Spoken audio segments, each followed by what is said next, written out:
Conversas com Alma. Um olhar que atravessa as origens e a alma dos nossos convidados. Um olhar sobre os seus sonhos, motivações e as suas escolhas.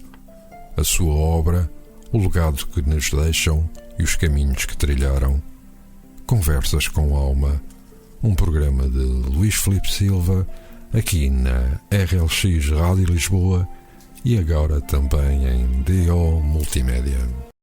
Vivam, sejam bem-vindos a mais uma edição de Conversas com Alma, é a última para este ano civil de 2024, um ano que agora caminha para o seu final. Foi basicamente um ano de desafios que nem sempre foram bem resolvidos. Vamos abordar este ano de 2024 no mundo, no país e na região. Fica marcado por acontecimentos que agravaram de alguma forma as condições da vida humana, tanto no mundo como no país, como na região. No plano internacional, este 2024 trouxe-nos a vitória de Donald Trump nas presidenciais dos Estados Unidos, um ato eleitoral que vai ter repercussões em todo o mundo, mas trouxe-nos também a escalada dos conflitos no leste europeu e no Médio Oriente e mais um falhanço naquilo que é a luta pela sustentabilidade e pela preservação do meio ambiente. A nível nacional, 2024, o ano que agora termina, trouxe-nos um novo governo, entreteu-nos com a novela do orçamento e deixou-nos assobiar para o lado face ao aumento do discurso de ódio e de atitudes anti-imigração. Já a nível local, o destaque vai, e não poderia deixar de ser, para o renascimento da esperança, uma boa notícia para a mobilidade dos odivelenses e que tem que ver com a forma escolhida para repensar a possibilidade de transformar a linha circular do metro em linha Elanço. Um ano revisto, agora aqui, com Paulo Bernardo Sousa, também com Florentino Serranheiro, uma estreia nestas Conversas com Alma. A ambos os meus agradecimentos por poderem estar presentes e para refletirmos aqui sobre o que de mais importante este 2024 nos deixa. Muitos não acreditavam, Paulo, mas 2024 marcou o regresso de Donald Trump à Casa Branca. Como é que isto é possível? Será que a economia americana falou mais alto ou pesou mais que tudo o resto? Mas provavelmente não foi só a economia. Ora viva, antes de mais, é sempre bom estar de volta aqui para trocarmos algumas impressões, como é lógico. Boa noite também, e boa noite lá para casa, ou boa tarde, conforme a hora que nos virem, como diria um saudoso comunicador. Bom, Trump, sempre aquele homem que nos surpreende, raramente pelo melhor, não é? O facto de ele ter vencido estas eleições pode ter aqui algumas explicações, e terá certamente, e terá mais que aquelas que nós acabamos de encontrar. Nomeadamente, há uma certa tendência para, neste momento, os eleitorados aceitarem com facilidade os discursos rápidos, os discursos ligeiros, os discursos até não muito trabalhados. A verdade é que hoje a dinâmica política está-se a exercer muito ao nível das redes sociais, onde mais do que 30 segundos é muito e, portanto, as ideias não são propriamente desenvolvidas. Por outro lado, temos aqui um fenómeno muito localizado no caso americano. Há quem use a expressão, os americanos votam com a carteira. Votam com a carteira e com falta de memória, mas a verdade é que votam com a carteira. E é reportado a Trump e ao seu mandato anterior, que foi entre 17 e 21, um período onde houve redução de impostos, é um facto, onde houve redução de gastos do governo, onde também, de alguma forma, o protecionismo aplicado garantiu postos de trabalho nas indústrias americanas. Pelo caminho, deu-se aqui também um fenómeno de desregulamentação ambiental, até porque todos recordamos o carinho que o Trump tinha, na altura, pela introdução do carvão como elemento energético. E a velha America First estava lá, patente no versus globalização. Isto tudo realmente gerou e teve impactos diretos na economia americana de imediato. Mas também contou, e aqui é que eu falo do esquecimento, também contou com todo um trabalho prévio feito pelo seu antecessor, o Obama. Ele encontra a economia em estado de fazer estas coisas, porque ela estava bem trabalhada antes. E isto parece que foi esquecido pelo eleitorado, que não é tanto um fenómeno dele, mas mais um fenómeno de uma herança que ele teve. Curiosamente, na segunda metade do mandato dele, que acaba em 21, ele leva com um fenómeno chamado Covid-19. E é aí que, curiosamente, ele também abre caminho àquilo que depois veio a ser um problema para resolver pelo seu sucessor Joe Biden. Porquê? Porque a economia esteve parada, esteve travada, teve que a própria economia global deu-lhe uma volta, os próprios Estados, e os Estados Unidos não foram diferentes disso, tiveram que investir na economia, e tudo isto, de alguma forma, também refletiu e condicionou o mandato que o sucedeu. E estas coisas de termos uma memória histórica, que nem é de muita história, é uma coisa recente, não é assim uma coisa tão longa, convém enquadrar. Parece-me que o eleitorado não percebeu isso, não enquadrou. Mas estamos num momento, no caso americano até mais cedo do que nós Europas estão a ser disso, em que o efeito inflacionista resultante das medidas de intervenção pós-Covid estava ainda muito presente. A Reserva Federal Americana tinha aqui uma intervenção ao nível daquilo que são as taxas de juros. Nós vemos muito isso acontecer aqui com o nosso Banco Central Europeu e sempre aflitos quando a senhora aparece a ver se ela sobe ou desce as taxas. A verdade é que a Reserva Federal Americana, que tem duplo papel, ao contrário do Banco Central Europeu, em que age no domínio daquilo que é o valor do dinheiro, mas também age no domínio daquilo que é o valor do mercado de trabalho. Curiosamente, eles têm interferência nessa área. Mas a verdade é que, por força das medidas que tiveram que aplicar para, de alguma forma, trancar o efeito de inflação, isso fez, mais uma vez, à custa dos de sempre, porque a fórmula é sempre a mesma. E, portanto, foram à carteira das pessoas. E isso, na hora da verdade, que nem sequer é uma medida do próprio governo americano, entenda-se da governação Joe Biden, mas é isso que estava a acontecer às pessoas. E, portanto, esta súmula de situações e de casos em que nitidamente a carteira estava afetada, nitidamente o voto foi feito pela carteira. Depois aquele discurso fácil e brincalhão e torçar, também racista, vamos dizer as coisas, não temos... Eu acho que a expressão xenofobia apareceu para dar uma certa ligeireza à expressão racista. Porque com toda a honestidade sinto isso. Às vezes parece que temos medo de dizer as coisas. E, apesar de ter um valor ligeiramente diferente, tudo isso ajudou a todo aquele enredo que ele gerou à volta da sua própria campanha, muito facilitado pela hesitação democrata, diga-se de passagem, da apresentação da sua própria candidatura. Primeiro foi Joe Biden, depois aparece a sua vice-presidente, que não conseguiu arrancar e não conseguiu dar a volta. Depois é preciso esquecer que nos Estados Unidos, já ficou demonstrado pela história, é mais fácil que um negro ganhe as eleições do que uma mulher. E há ali passos para dar no nível daquilo que é os direitos civis das senhoras, ou pelo menos o seu reconhecimento. E, portanto, eu vejo que há aqui realmente uma condição económica, mas há um conjunto de outros fatores que são de natureza mais social, se quisermos, mas que foram muito bem aproveitados enquanto estratégia da campanha de novo presidente Biden. Ainda não tomou posse, mas bom. Florentino Serralheira, concordas com este retrato? Iria mais longe o facto de Camila Harris ser uma mulher foi também prejudicial para ela? Foi mais uma dificuldade que, entre as muitas que não conseguiu ultrapassar? Boa noite a todos, boa noite aos colegas aqui na mesa. Efetivamente, eu concordo em termos gerais com todos os pontos de vista. Acho que a eleição de Trump é uma espécie de um passo em direção ao abismo no que diz respeito à consolidação da democracia. Os Estados Unidos têm muita influência no mundo, naturalmente, e, portanto, com Trump, eu disse Joe Biden, se calhar disse, não me recordo, queria dizer Trump. Com Trump no poder nos Estados Unidos, muitos outros países vão sofrer essas tais influências. Diga-se, em bom da verdade, que os americanos não são tidos por terem bons níveis de literacia política, literacia, social, económica. É como disse, a carteira pesa mais do que tudo o resto e a solidariedade é uma coisa que é pouco, nada, ou até mesmo manifestamente insuficiente. A limitação de ação de graças. Sim, basicamente. Agora, é evidente que nós não nos esqueçamos que ainda há bem pouco tempo se vivia uma ostracização muito grande racial nos Estados Unidos. Isto não é de há 1000 anos, não estamos a falar de há 500 anos, estamos a falar de há 70 anos, uma coisa assim do género.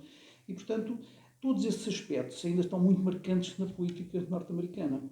E, portanto, a parte racial, enfim, foi sendo esbatida, mas ficou ainda na base uma componente muito machista, muito, enfim, muito marcada, numa perspectiva até, enfim, se calhar com uma componente também religiosa associada. Enfim, diferentes aspectos que, digamos, que não favorecem de todo a cultura norte-americana. Os norte-americanos não são, efetivamente, um povo interessante. Eu digo isso abertamente. Depois, o que é que nós vimos na parte da eleição que me faz, enfim, me dá bordoeja? É o facto de, na minha opinião, nós estarmos a assistir de uma forma clara, de uma forma objetiva, a um processo extremo de manipulação. Ou seja, o poder, não nos esqueçamos que Trump é um multimilionário. E, portanto, o poder dos multimilionários, ou seja, o poder do capital, neste caso, que permite a aquisição dos média, que permite o controle das redes sociais, que permite a construção de algoritmos. Basta que uma pessoa veja uma notícia do Trump e faça um like na notícia do Trump para nunca mais lhe aparecer uma notícia contra o Trump. O algoritmo é simples. O algoritmo é, dás-me uma coisa qualquer a meu favor e a partir daqui só vais ver coisas em que outros puseram a favor nas notícias acerca do Trump. E isto cria, enfim, quer no TikTok, mesmo que o TikTok tenha sido quase banido lá dentro, quer na rede X, quer noutras redes, permite que haja uma espécie de ausência de escrutínio, ausência de liberdade de pensamento. Porquê? Porque as pessoas vão ser claramente manipuladas. Enfim, manipuladas politicamente por discursos simples, por discursos populistas, por frases fortes e campanhas fáceis, por uma máquina publicitária, uma máquina de campanha que vale milhões, não é? Nós estamos a falar mesmo de muitos milhões. E com tudo isto, o que me assusta mais, aquilo que me preocupa mais com a eleição de Trump é efetivamente a influência que isto pode ter no mundo. Porque o Presidente dos Estados Unidos pode fazer de Deus, quase. Que é o filme que nós vimos aqui há uns anos, que ele dizia Playing God. É exatamente isso. Ele faz e tem a capacidade de influenciar, enfim, de forma muito determinante aquilo que se passa no mundo, e exatamente como referiu. Nos aspectos políticos, nos aspectos relacionados com as guerras e os conflitos que nós vivenciamos, nos aspectos ambientais, enfim, nos aspectos sociais, ou seja, a tentativa destes neoliberalismos, estas correntes estranhas que a nós na Europa nos fazem dificuldades até em termos de entendimento, enfim, o facto das pessoas, o Estado mínimo, não é? A tentativa do Estado praticamente viver nas competências administrativas mínimas, não é? Numa regulação ou uma pseudo-regulação. Enfim, Trump assusta-me muito. Trump, e a segunda vez Trump, ele sabe que vai condicionar o mundo, que vai condicioná-lo no sentido negativo, e as pessoas que pensam que a democracia é uma coisa consolidada vão sentir, de certeza absoluta, que não é. Eu creio que saberá também que há coisas que não pode voltar a fazer.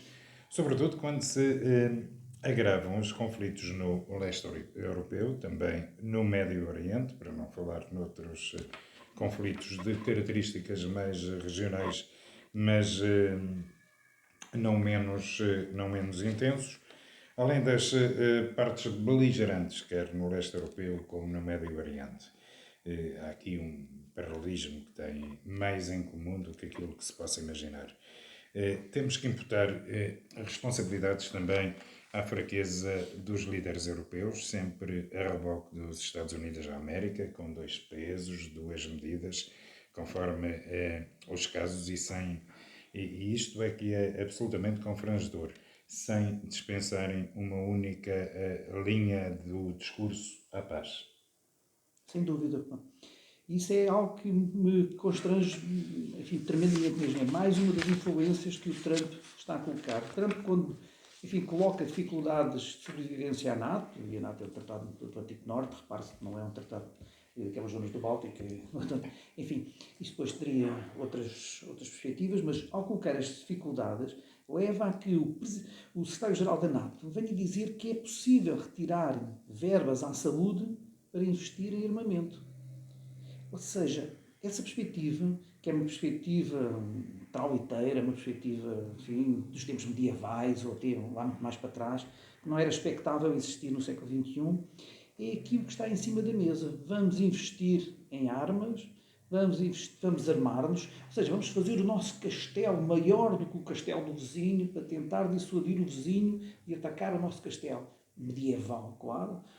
Enfim, as componentes mais reptilianas, humanas a funcionar, mas isso admira-me é de pessoas inteligentes e pessoas que vão atrás exatamente desse discurso.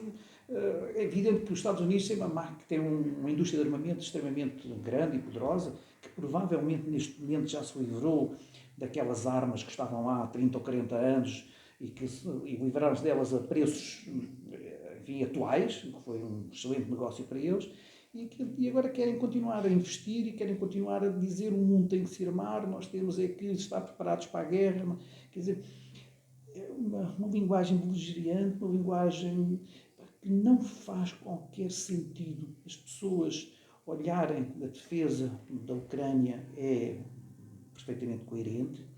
A forma como a Rússia invade a Ucrânia, enfim, é completamente, enfim, de má intenção, de má vontade, enfim, de tentativa de agressão de um Estado soberano, enfim, todos esses aspectos. Mas é preciso vê-los, enfim, numa perspectiva que é, ou nós vamos alimentar a guerra, e então essa guerra pode efetivamente descambar e transformar-se numa guerra nuclear, numa guerra mundial, ou nós vamos tentar que a paz domine, que a paz prevaleça. Às vezes isto parece um discurso que é contestado em muitos meios. Quando nós começamos a falar de paz, dá a ideia que nós é que somos os anti-ucranianos, que é uma ideia completamente, enfim, negativa, mas a comunicação social tenta trazer para cima da mesa a ideia que a guerra é necessária, que é necessário armar a Ucrânia, que é necessário continuar, que é necessário que a Ucrânia, neste caso e neste momento, já possa lançar ataques sobre a Rússia, que é necessário, enfim, que nós não deixemos que a Rússia venha até Portugal com aquela linguagem, enfim, populista, como se os russos, com as suas capacidades que nós vimos neste momento são frágeis e bastante frágeis, a não ser o armamento nuclear, enfim, como se eles quisessem invadir mais alguém. Aparentemente eles não querem invadir mais ninguém, eu quero aquele bocado do Donbass que provavelmente, quando foram uma espécie de partilhas da ex-União Soviética, enfim, não ficaram com, digamos que a Rússia não ficou com o lado melhor da Ucrânia, e quando deu por isso, entre aspas, se calhar sentiu-se enganada e veio agora a terreiro, enfim, depois a forma como a NATO está próxima, naturalmente, que são aspectos que a Rússia, enfim, tenta evitar a todo o custo. Portanto, não apenas aí, como também aqui na Palestina, a guerra fomentada pelos Estados Unidos, mas ainda que no mundo, enfim, subdesenvolvido, etc., alguns desses aspectos das guerras nós conseguimos perceber que os povos têm mais dificuldade em entender-se. Agora, na Europa, conseguir mudar a mentalidade europeia de uma paz que foi, enfim, uma Europa que foi vítima de 2 guerras mundiais, onde morreram milhões de pessoas, será que já se esqueceram do que aconteceu e querem outra vez voltar a outra guerra? Pois, parece que sim, que enfim, que a memória, lá estamos nós com os problemas de memória, de facto, era importante, em qualquer conflito, seja ele qual for, e não estamos aqui a especificar nenhum, dar uma oportunidade à paz. É o primeiro passo a dar-se. Mas é difícil fazê-lo quando o objetivo é vender armas. Quando se vê ali uma hipótese de negócio. Esta questão da paz e da guerra, quem me conhece sabe que é uma coisa que me motiva muito. É sabido que eu sou objetor de consciência para o serviço militar, logo tenho aqui um dilema com a questão das soluções militares. A verdade é que tenho assistido a um discurso em crescendo do militarista.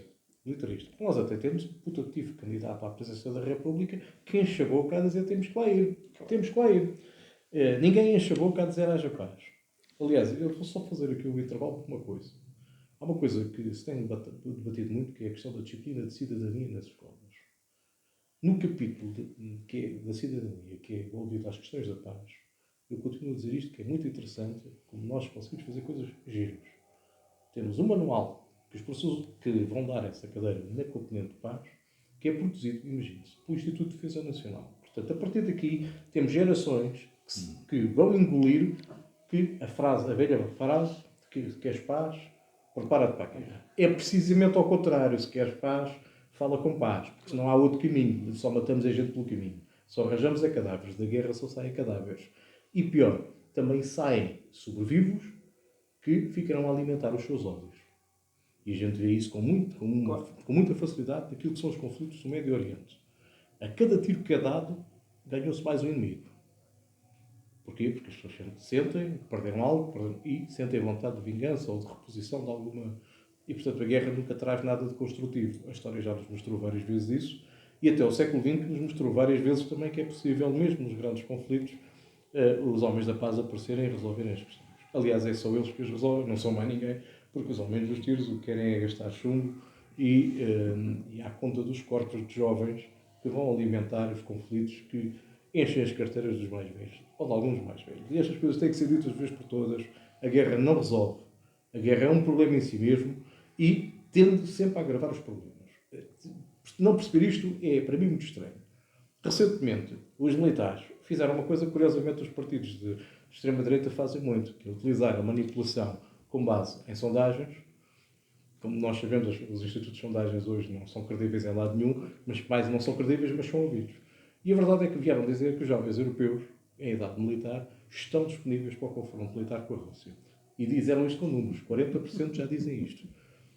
A questão é que nós sabemos que as sondagens alimentam as hordas e criam hordas. E, portanto, isto tem o seu perigo. Não é que eu acredito que haja 40% dos jovens que já digam isto, mas acredito é que, se calhar, alguns se deixarão envolver com base nessa possibilidade. Porque é para isso que servem as sondagens atualmente. Elas não são um instrumento estatístico.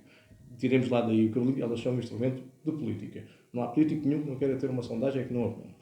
E, portanto, tínhamos esta noção de que a manipulação e a construção daquilo que é uma doutrina de guerra, daquilo que é uma postura de arma e de desrespeito para com a vida, desrespeito para aquilo que nós enchemos a boca, que são os direitos humanos mais básicos, enchemos a boca, mas não praticamos muito. É uma coisa incrível, porque estamos sempre disponíveis para resolver as coisas pela via da iluminação. Eu tenho que dizer uma coisa que lá em casa, quem vai ouvir, alguns vão dizer este tipo é um antissemita básico, mas eu tenho que dizer isto. Eu não consigo conceber, porque tenho memória histórica não vivida, mas também estudada, que o povo que tenha sido massacrado, como foi no último grande conflito mundial, hoje esteja a fazer exatamente o mesmo aos seus vizinhos. E se calhar até com contornos às vezes até mais dramáticos. Não consigo conceber isso. É inaceitável que a memória dos avós destas pessoas que estão a fazer isto não sirva para nada. É inaceitável. É constrangedor. Repare-se, o conflito da Síria que deu nesta mudança de regime. Não demorou nem uma hora a que eles não estivessem trapado os Montes Golã com as suas armas. A pretexto de irem eliminar armas que ninguém estava a agarrar, porque as pessoas estavam a comemorar e a celebrar o que era o fim do regime que estava.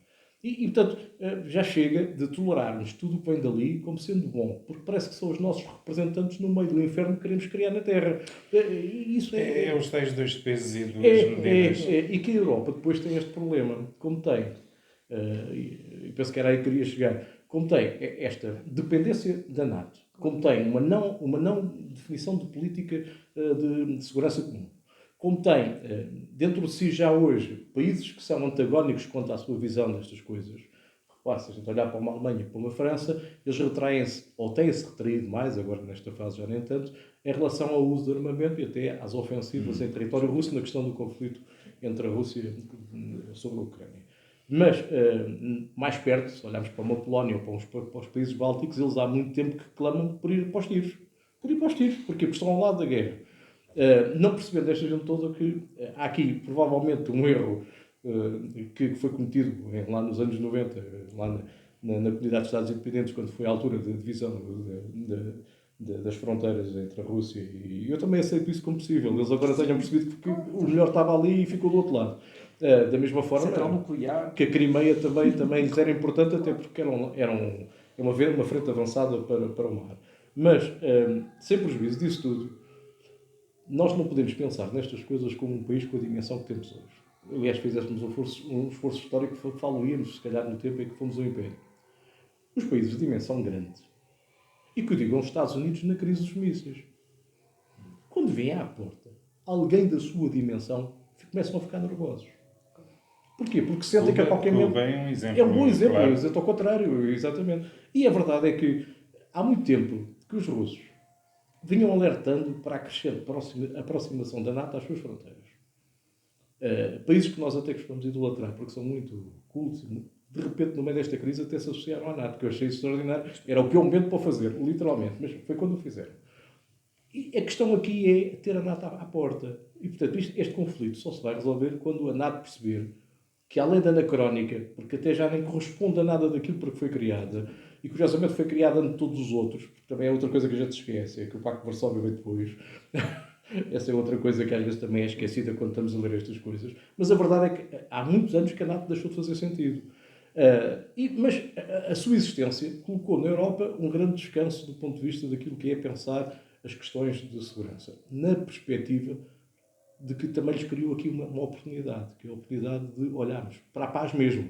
Já que não temos meios para a guerra, temos uma oportunidade para a paz. Sim. A verdade é que depois, de repente, eu ouço primeiros ministros até do nosso retângulo dizerem às empresas: temos aqui uma oportunidade para criar material militar que vai se escoar rapidamente e é bom para as nossas empresas. Alguém pensou que cada bala significa um morto? Que significa um cadáver humano?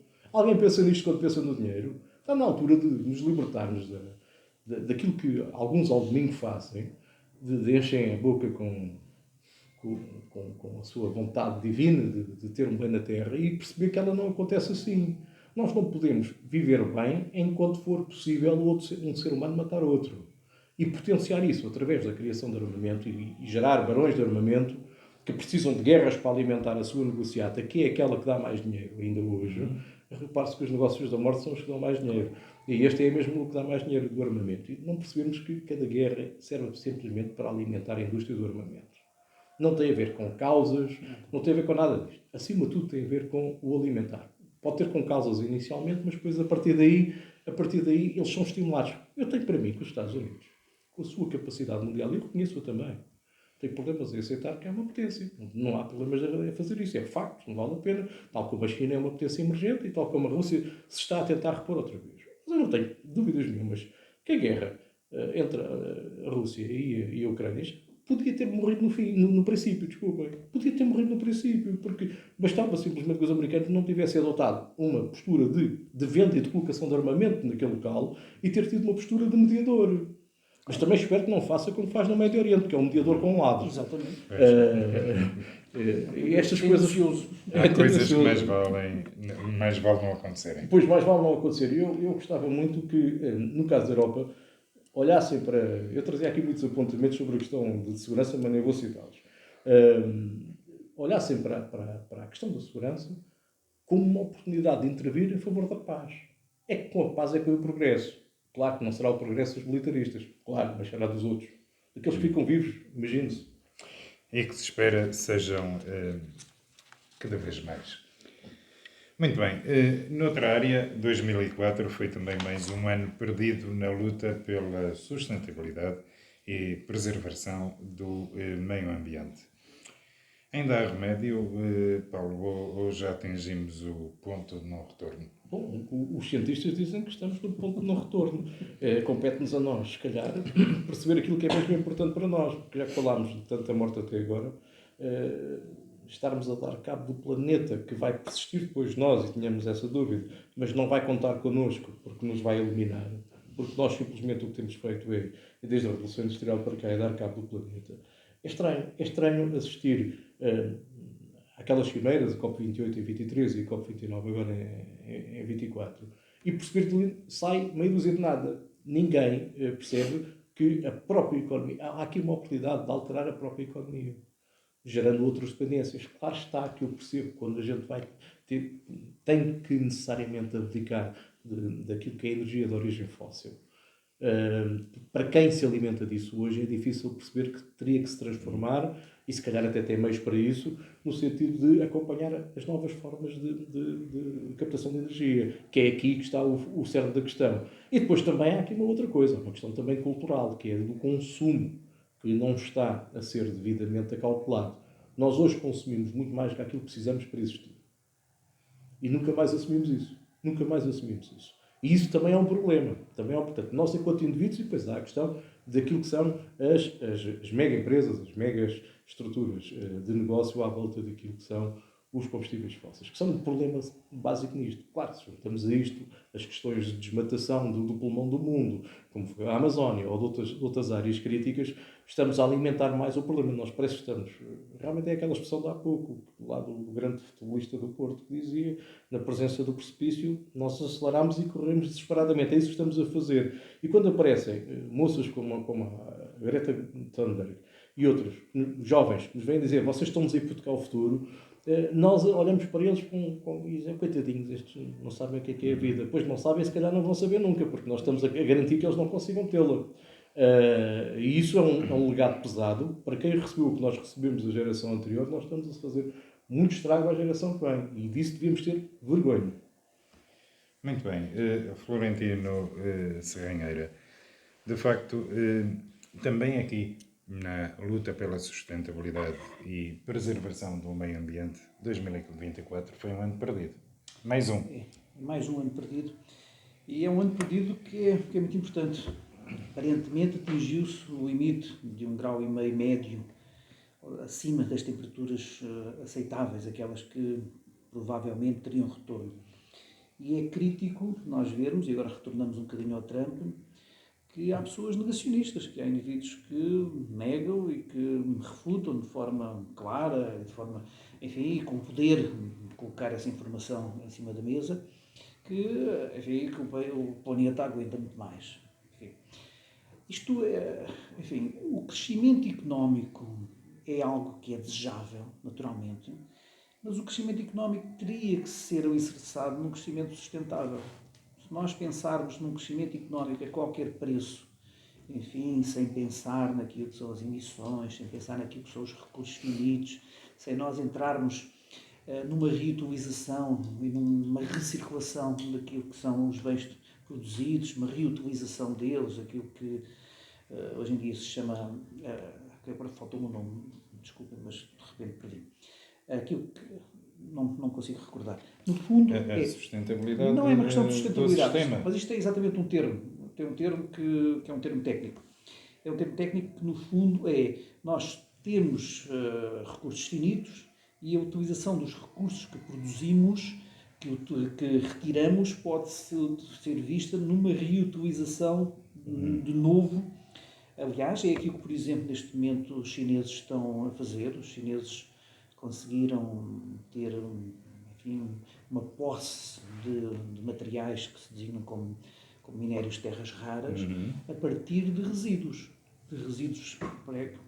de outros equipamentos, de outros bens que foram inicialmente produzidos e neste momento dominam praticamente o mercado a partir daqueles materiais, aquelas terras raras, ou seja, no fundo são produtos, são matérias-primas escassas em termos do planeta e que se nós não conseguirmos reutilizá-las, naturalmente se formos extraindo, há um momento em que aquilo se esgota e nós não conseguiremos continuar esse processo. É preciso chegar a uma economia circular. Era exatamente aí que eu queria chegar e estava a faltar o termo técnico. Obrigado. É essa economia circular, é essa componente circular que é fundamental e que não tem sido objeto de valoração. Nós, enfim, timidamente, e Portugal timidamente, enfim, tenta entrar nessa componente circular, principalmente nos grandes eletrodomésticos, em alguns produtos que são interessantes do ponto de vista da reutilização e interessantes do ponto de vista económico, sejamos claros, não é? Ou seja, quem faz a reciclagem não o faz apenas à luz de um projeto de sustentabilidade, falo de um projeto económico também, sejamos claros, e A reutilização e a reciclagem neste momento são valores bastante interessantes no mercado, mas a questão é pensar naquilo que são as alterações climáticas e pensar até que ponto é que nós podemos ir, até que ponto é que a política mundial, a forma como a produtividade se instala, a forma como as COPs funcionam, com a compra, com a aquisição das cotas de carbono.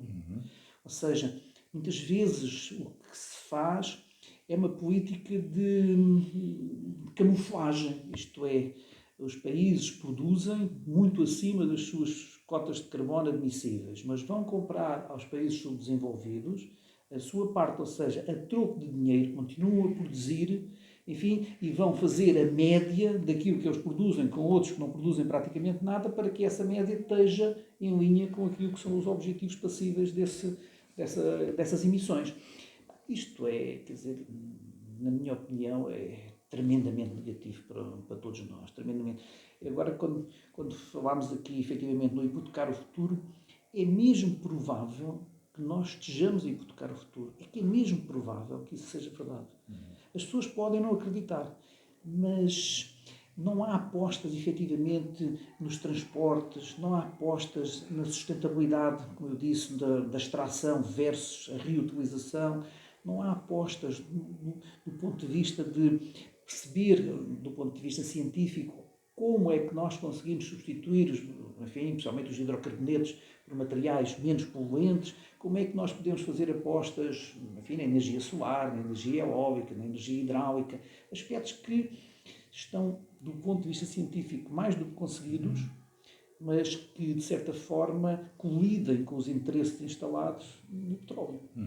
E, portanto, os interesses instalados no petróleo, isto é como aqueles indivíduos que são extremamente poderosos, uma empresa muito poderosa, e de repente começa a nascer uma empresa pequenina ao seu lado, que começa a competir. Qual é que é a primeira coisa que eles fazem? É comprar a empresa pequenina e destruí-la, para continuarem a ter o seu monopólio. E assim acabam por calar a concorrência e inviabilizá-la. Muito bem, vamos olhar para o território nacional, vamos olhar aqui para entre nós, onde 2024 acaba por nos trazer um novo governo, depois das eleições legislativas. O facto é que os problemas estruturais, quer na saúde, na educação, vários setores, mantêm-se. Em alguns casos têm mesmo sido agravados.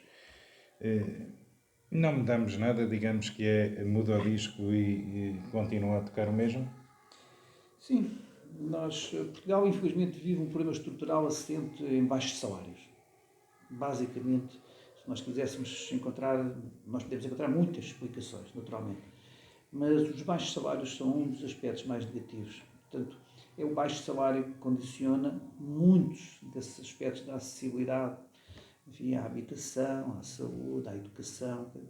Enfim, depois nós, enfim, naturalmente, num país pobre, não podemos criar competição em alguns setores que são setores estratégicos, designadamente a saúde e a educação.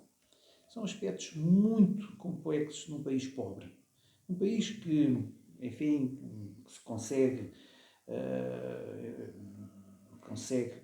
ter ter recursos minerais, ter recursos petrolíferos, etc. Ou seja, de alguma forma o Estado é alimentado com base em qualquer coisa para além daquilo que são os impostos que são colocados aos cidadãos e às empresas. Esses países vão conseguindo sobreviver nesses contextos, mas nós não. Nós temos um problema estrutural que é, enfim, nós temos que viver dos impostos que são colocados a nós todos. Naturalmente, a existência de uma economia paralela é um facto que ninguém consegue lidar, é um dos problemas nacionais. É um dos grandes problemas nacionais. E depois, enfim, outro grande problema nacional tem a ver também com as grandes empresas, as grandes multinacionais. Enfim, se nós formos ver o PSI 20, acho que não há nenhuma empresa do PSI 20 que esteja sediada em Portugal em termos fiscais. Quer dizer, paga os impostos que necessariamente têm que pagar cá, como IRC, mas os impostos sobre os lucros, enfim, escapam completamente ao nosso controle, portanto estarão nos paraísos fiscais, independentemente de onde eles sejam.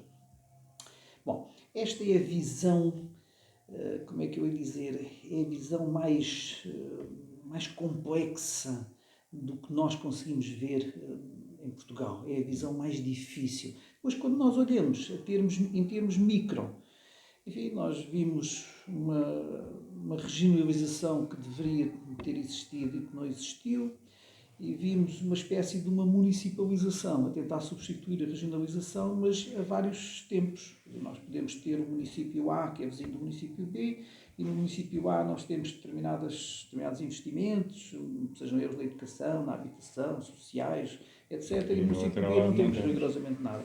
E, portanto, isto é uma espécie de viver num mundo sem rumo. Nós vivemos sem uma estrutura organizada. A forma como os governos fazem política é uma forma também... É um facto que a democracia em Portugal e a forma como as pessoas se situam nos quadrantes políticos está mais perto dos centros do que dos extremos. Portanto, nós temos, efetivamente, algumas dificuldades, mas temos dificuldades também porque os meios de comunicação social têm veiculado isso durante muitos anos, que a extrema-esquerda é uma coisa que é negativa e a extrema-direita também assim o é. E, portanto, ficamos ali num meio termo, um centro-esquerda, um centro-direita, sendo o centro-direita cada vez mais dominante. E é um facto que as pessoas depois sentem-se, como é que eu ia dizer, defraudadas por alguns aspectos da política em termos de Estado. As pessoas não conseguem compreender, efetivamente, a diferença entre um Estado social, um Estado que quer o desenvolvimento, mas que não quer o desenvolvimento a qualquer preço e que não quer o desenvolvimento à custa das pessoas e dos seus impostos diretos. Porque se nós continuarmos a entrar dentro dos impostos diretos em Portugal, o que acontece é que, enfim, nós temos 5 milhões de pessoas a ganharem menos do que 1.000 euros por mês. 5 milhões de pessoas, eu não imagino sequer o que é que essas pessoas pensam. É evidente que eu quase que diria que nós também não primamos muito por uma literacia política, não é? Naturalmente, porque assim, a pessoa que ganha menos do que 1.000 euros por mês vai votar no Chega, enfim, provavelmente não está alinhada com o pensamento correto, ou pelo menos com a perspectiva que lhe dará melhores vantagens. Mas, enfim, mas o discurso populista é um discurso fácil, é um discurso barato, é um discurso que atinge as massas, enfim. Claro, e agora, provavelmente... Estruturalmente estamos mal, mas como estávamos mal há 40 ou há 50 anos. Claro. Eu acho que as alterações melhorou muito Portugal em 40 ou 50 anos, numa perspectiva de eliminar aquela miséria visível, aquelas pessoas. Eu lembro-me ainda de nós andarmos aqui a 20, 30 km de Lisboa e as pessoas, em vez de terem cintos, tinham uma espécie de umas cordas para atar as calças rotas, enfim, melhorámos muito nesse aspecto, efetivamente. Mas neste momento temos aqui o que se chama a miséria camuflada, a miséria envergonhada. As pessoas têm vergonha de ser miseráveis. Uma vez, a conversar com o padre ali de Famões, disse-me ele, enfim, acho que não estou a violar nenhuma confidencialidade, disse-me ele: você tem ideia do número de pessoas que entram pela porta de trás porque têm vergonha de entrar pela porta da frente para pedir comida? Assustador. Portanto, esse problema estrutural mantém-se entre nós. E nós temos que desenvolver aumentando os salários, aumentando, enfim, necessariamente, ao aumentarmos os salários, temos que garantir que toda a estrutura produtiva também se aguenta nesse mercado. Porque assim, nós não podemos ter uma globalização da economia, ou seja, eu faço na China, eu faço na Ásia, eu faço nos Estados Unidos, eu faço na Alemanha, custa o mesmo preço em Portugal que custa na Alemanha. Não podemos ter isso. E depois, os salários mínimos ou os salários médios, se quisermos dizer assim, serem, enfim, 3, 4, 5 vezes diferentes entre um país e o outro. Isto não pode continuar. Quer dizer, tem que haver uma globalização que permita que as condições de vida, as condições de trabalho, as condições de estar, etc., sociais, se aproximem em vez de se afastarem como nós estamos a ver que elas se mantêm afastadas. Muito bem. Paulo Bernardo de Sousa, esta questão do crescimento português é uma questão estrutural, já se verifica há muitos anos. Não há aqui grandes diferenças em estar o PSD no governo ou estar o Partido Socialista. Aliás, há aqui um problema com o Centrão. O Centrão não consegue resolver estes nossos problemas. Bom, se calhar a excessiva presença, sem alternativa no poder, também ajudou isso. Porque esta coisa da bondade da alternância entre dois tem esta coisa. Ao fim de pouco tempo está lá o outro, depois está o outro, depois está o outro. E são criadas aquilo que eu chamaria rotinas de clientelismo. Porque elas são criadas e existem. E num saltinho à corrupção é uma festa. Aliás, nós não tivemos uma mudança de governo por acaso. Andou muito perto de tudo isto. Claro que não vamos aqui acusar quem os tribunais ainda não conseguiram fazer. Essa também é uma outra questão. Entramos no debate e na postura de tal forma populista que já queimamos na praça pública ainda antes de haver um julgamento. Que isso também está errado. Das duas uma, isto é um Estado de Direito ou não é? Ou então chegámos a todos a este Estado sem dar conta, não é? Porque a verdade é essa. Temos algumas questões, algumas são até de nível cultural. Repare, se há frase que eu domino e tenho que dizer aqui e partilho com todos, é eles é que sabem. Isto é o princípio da alienação. Eles é que sabem, eu tenho um culpado quando isto correr mal, nunca terei um bondoso quando correr bem, e eu sou apenas a vítima. Não, eles somos todos nós. O Estado somos todos nós, não é aquela figura abstrata que tem um número de contribuinte e que exerce o poder da força sobre todos nós. De uma vez por todas temos que encarnar isto. E nós temos este problema que é de natureza cultural. Simultaneamente, o nosso empreendedorismo não segue os cânones que devemos seguir noutros sítios. Usando uma expressão completamente fora de suspeita nesta questão, o professor Adriano Moreira falava na vontade de ir à teta do Estado. E a verdade é que o nosso empreendedorismo está recheado disto. Está recheado de ninguém corre riscos nenhuns, a não ser quem trabalha. Quem trabalha corre riscos todos. Agora, quem investe, não investe. Não investe. A verdade é que não investe. Tem sempre qualquer coisa por trás a alimentar. E isto, naturalmente, temos que fazer honra às exceções. Como é lógico, também não vamos dizer que é tudo assim. A questão é que estruturalmente é assim. E, portanto, temos a própria economia presa por estes problemas até de natureza cultural, se quiser. A natureza cultural, neste caso, a natureza pessoal e também a natureza cultural daquilo que é a gestão das organizações económicas, que vivem numa perspectiva de lucro imediato alimentado o risco todo por todos. Vimos isso na crise financeira, em que achámos todos que íamos para uma coisa chamada risco sistémico e ainda hoje ninguém explicou o que é isto. Porque quando 2 padarias fecham ou 3, ninguém fala nisso. Há um risco sistémico também de aquilo alargar a toda a área das padarias. Mas, por visto, é um problema quando é um banco. E esse problema, a seguir, é pago por nós. E a seguir, logo a seguir, quando as coisas não estavam a correr muito bem na economia, essas entidades que receberam o apoio de todos nós esqueceram-se rápido disso. Lá está, o princípio da solidariedade não existe. Não existe. E, portanto, também temos aqui qualquer coisa ainda de cultura do lado dos antigos, de algum individualismo que ajuda a que tudo isto ande assim. Anda assim como? A desigualdade social não se altera enquanto não tivermos uma política salarial a sério. Aquilo que dizia há pouco, é verdade. Não se pode exigir aquilo que é a produção, um nível de qualidade de um país que paga a quem faz o mesmo 3, 4 vezes mais, a um português. Claro que o português que até é zeloso até vai fazê-lo, mas é injusto. É injusto. E, portanto, estamos numa economia de pagar elevada, de receber miserável, completamente. E isto é um problema que nós temos.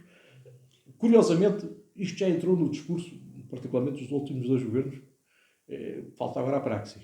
Já temos o discurso, já é uma conquista. Falta a praxis. Falta achar que a economia não se dá voltas com os vencimentos que temos. Depois, temos também aqui uma outra coisa. Isso ao nível do Estado. E eu posso falar à vontade disso porque a minha atividade sindical faz-me ver isto. Há grupos que são sempre mais bem acautelados do que outros. Especialmente se eles garantirem a existência dos políticos ou pelo menos não a puserem em causa. Ou se fizerem qualquer coisa, armarem o sarrabulho no meio da rua. Curiosamente os outros são pacíficos e são entendidos como fracos. E fica tudo para trás. Não faz sentido no mesmo ano em que se negociaram aumentos que não ultrapassaram os 2%, eu vejo grupos que conseguiram milagres. E alguns até tiveram aumentos durante o período da Troika, e continuam a exigir na casa dos 2 dígitos, e para não dizer mais nada.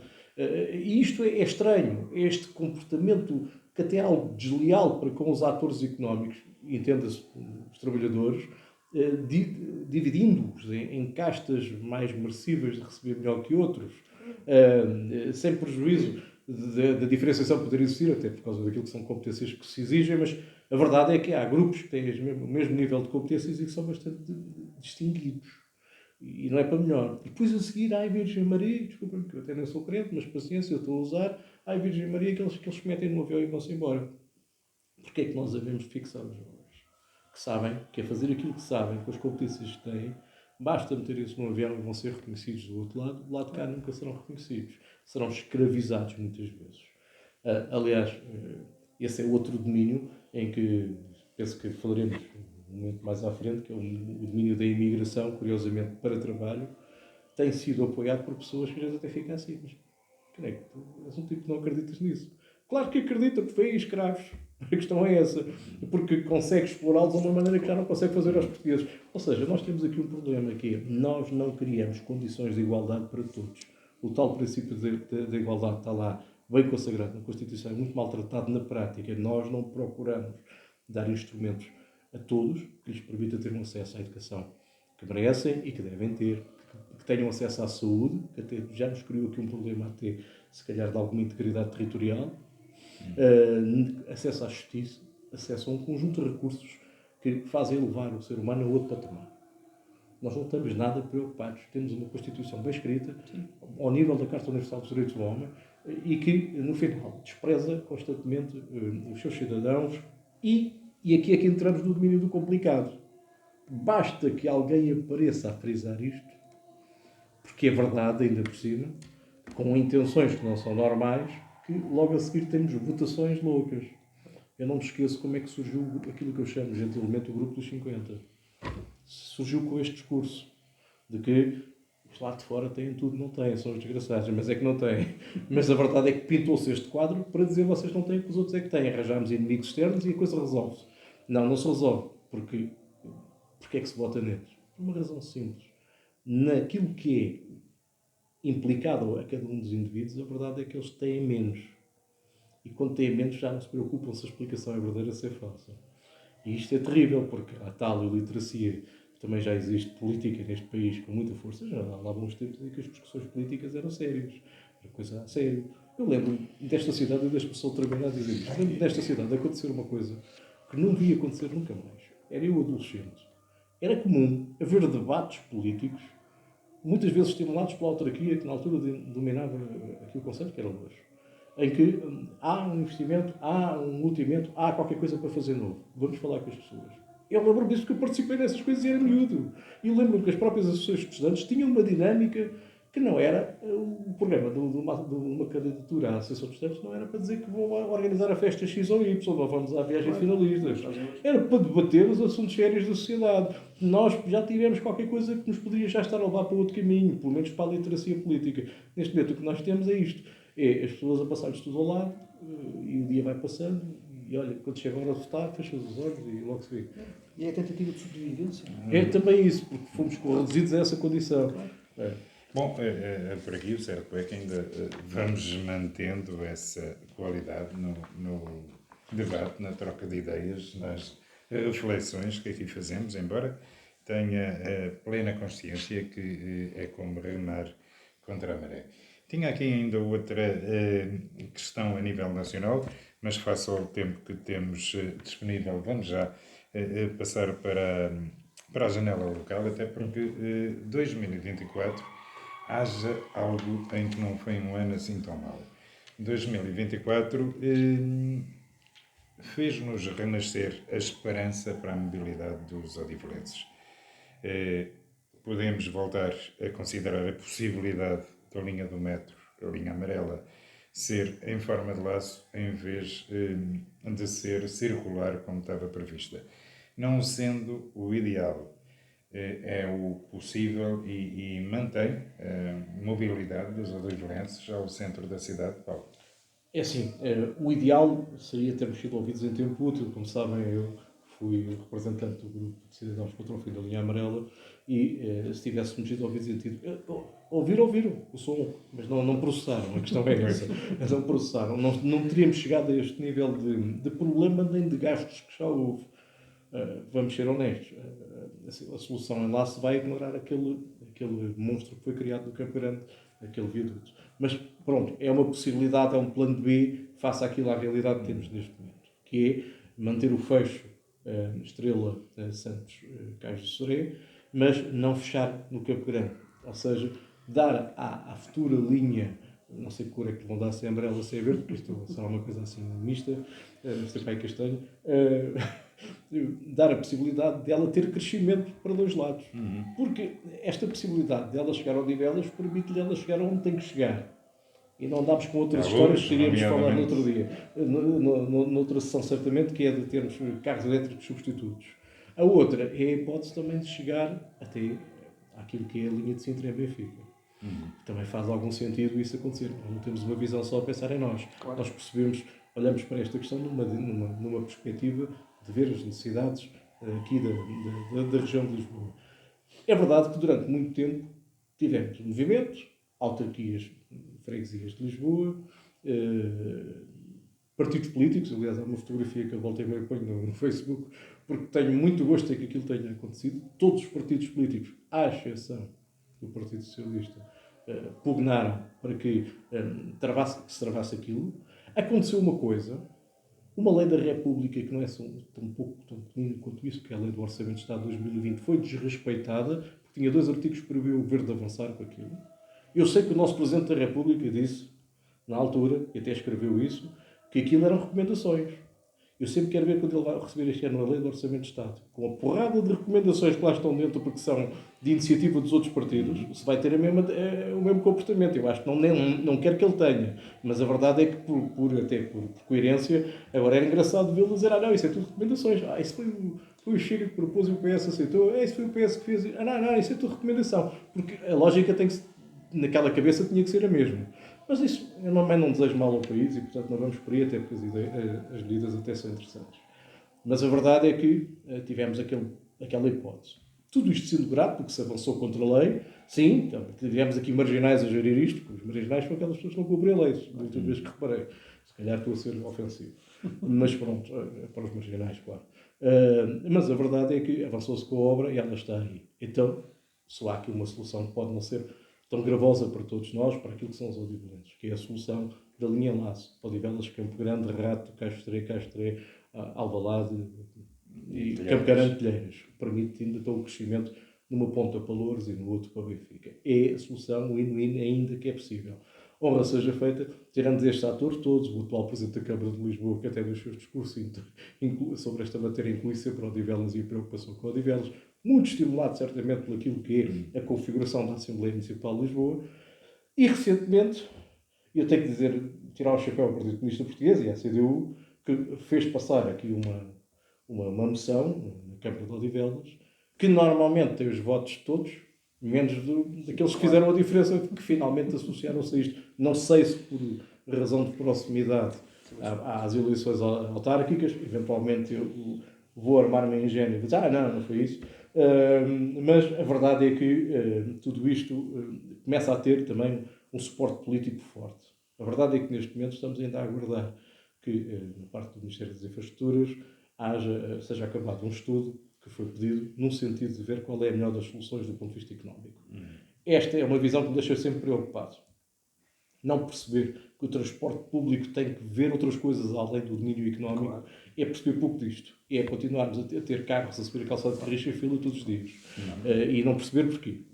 A verdade é que está-se a aguardar esse estudo para se perceber se a viabilidade aponta no sentido da circular, no sentido da linha laço ou no sentido misto. Eu acho que o sentido misto pode parecer interessante, mas cria problemas até funcionais. E até põe em causa até tudo o que foi o projeto de construção, toda esta parvoíce toda, mas a verdade é essa. Quando temos sistemas mistos, vamos agravar aquilo que é a pressão sobre as pontas da linha que não coincidem. E, portanto, espero que isso não aconteça e que venha a linha em laço, que o caminho seja aberto nesse sentido. A verdade é que o PSD e o CDS foram daqueles partidos que tiveram naquela fotografia.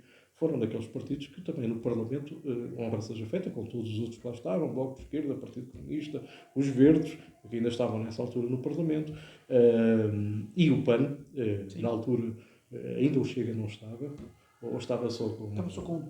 Pois, é mais ou menos isso. Todos eles estiveram de acordo com não se avançar com isto, portanto espero que agora que estão no governo também continuem a pensar o mesmo. E tenho essa esperança. Eu vou ser sincero, eu sou um otimista, mas nestas coisas eu espero para ver. Sabe porquê? Porque há aqui muitos interesses que envolvem demasiada gente. E aqui o Central revela-se. Muito bem. Florentino, também confiante, também esperançoso que as coisas sigam no caminho dos odivelenses terem a mobilidade que sempre tiveram? Enfim, a explicação que foi dada é uma explicação perfeitamente de quem está dentro do problema, de quem vivenciou o problema, e portanto eu não tenho essa capacidade, eu não tenho essa informação tão bem organizada, tão bem sistematizada. Preocupa-me muito a componente economicista. Preocupa-me muito. Preocupa-me muito o facto de nós não termos ainda em Odivelas um transporte acessível de massas que está prometido há algumas décadas. Preocupa-me o facto de não se, aparentemente, e provavelmente vamos falar nisso mais à frente, não é? Aparentemente isso até poder cair por, suposto desinteresse dos empreiteiros face aos valores que constavam do caderno de encargos, etc. Preocupa-me muito porque, assim, quando chegar à altura de decidir se a linha é em laço ou se é uma linha circular, provavelmente é a componente economicista que vai determinar, como dizia, e vão se esquecer das populações, vão dizer, é um transbordozito, é mais transbordo, menos transbordo. Eles habituam-se com o tempo a esse transbordo. Mas é um transbordo no Campo Grande de muita gente. Claro. Pode ser perigoso e, em termos de segurança, pode ser um problema. Todos esses aspectos estão perfeitamente considerados nesses estudos. É evidente que quando nós chegamos a linhas como em Londres ou em Paris, nós vimos as coisas mais... Eu estive agora recentemente em Xangai, então, quer dizer, não passa pela cabeça das pessoas sítios em que se cruzam 10 linhas de metro. Portanto, é difícil nós perspectivarmos isso. Nós vimos isso na nossa pequenez, enfim, com a linha circular. Haveremos lá chegar, digo eu. Sim, mas nós já cá não estaremos. Pelo menos nós quatro, neste caso concreto. Portanto, as questões dos transbordos são questões muito complexas. São questões que têm de ser pensadas de forma séria, normalmente não são feitas ao mesmo nível. Enfim, há muitas componentes da segurança nestes contextos que têm que ser calculadas para evitar isso que estavas a dizer. Agora, a forma mais fácil, a forma mais indicada, principalmente para as pessoas de Odivelas, é que efetivamente não fosse necessário fazer esse transbordo. Ou seja, que a linha em laço funcionasse, enfim, da forma para um lado ou para o outro, necessariamente, e que nós pudéssemos ter uma parte de nós a tentar conseguir chegar a Lisboa sem ir de carro pela calçada de Carris. Uma boa parte de nós, nos odivelenses. Enfim, mesmo assim, nós sabemos que os transportes públicos continuam a ser insuficientes, não de boa qualidade. Portanto, eu espero e sou otimista relativamente a isso, que isto se resolva pelo melhor para os odivelenses. Mas, digamos que o Poder Central, se olhar para isto depois in extremis, com os custos, enfim, nós provavelmente vamos sofrer. Muito bem, resta-me agradecer-vos a vossa disponibilidade para esta conversa. Desejo a todos um feliz Natal de 2024. Nós voltaremos naturalmente em janeiro.